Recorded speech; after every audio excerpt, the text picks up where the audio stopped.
নমস্কার বন্ধুরা, তোমাদের আমি আজকে চিকেন ফ্রাই করে দেখাবো। প্রথমেই আমি ব্ল্যাক পেপার দিয়ে দিয়েছি। এখন ড্রাইড চিলি পাউডার দিয়ে দিলাম পরিমাণ মতো। এখন সল্ট দিয়ে দেব পরিমাণ মতো। এখন কর্নফ্লাওয়ার দিয়ে দেব পরিমাণ মতো। তোমাদের যতটুকু পরিমাণ লাগে ততটুকুই দেবে। একটু টমেটো কেচাপ দিয়ে দিলাম।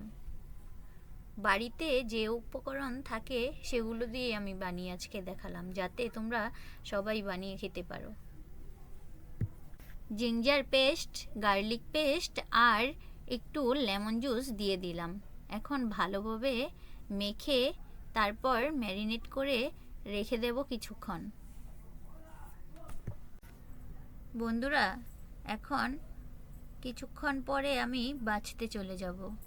তোমরা অবশ্যই বাসায় বানিয়ে দেখবে কেমন লাগে।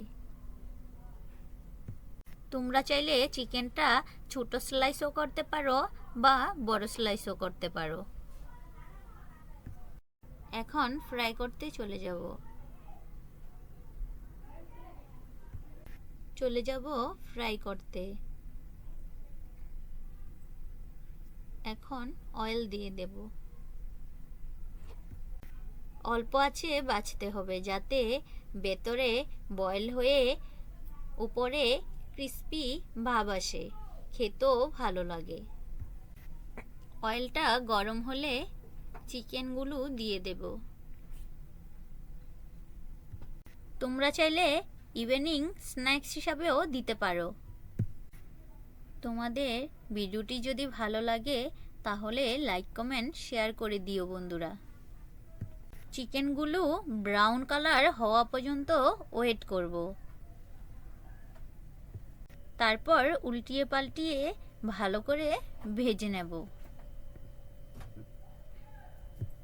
এই চিকেনটার সাথে সস দিয়ে খেতেও খুব ভালো লাগে, আর পরোটা আর রুটির সাথেও কিন্তু যায় এই চিকেনটা। তোমরা তোমাদের পছন্দ মতো যেভাবে খাবে সেভাবেই ভালো লাগবে। অবশ্যই তোমরা বাসায় বানিয়ে দেখবে। তোমরা চাইলে অতিথি আসলে খুব অল্প সময়েই এই চিকেন ফ্রাইটা করে দিতে পারো। অতিথিরাও পছন্দ করবে, তোমারও ভালো লাগবে করে দিতে। দেখো বন্ধুরা, আমার ফ্রাই করা হয়ে গেছে। দেখো, দেখতে যেমন লোভনীয় হয়েছে, খেতেও খুব সুস্বাদু হয়েছে। তোমরা অবশ্যই বাসায় বানিয়ে দেখবে আর বলো কমেন্ট করে কেমন লাগলো ভিডিওটি।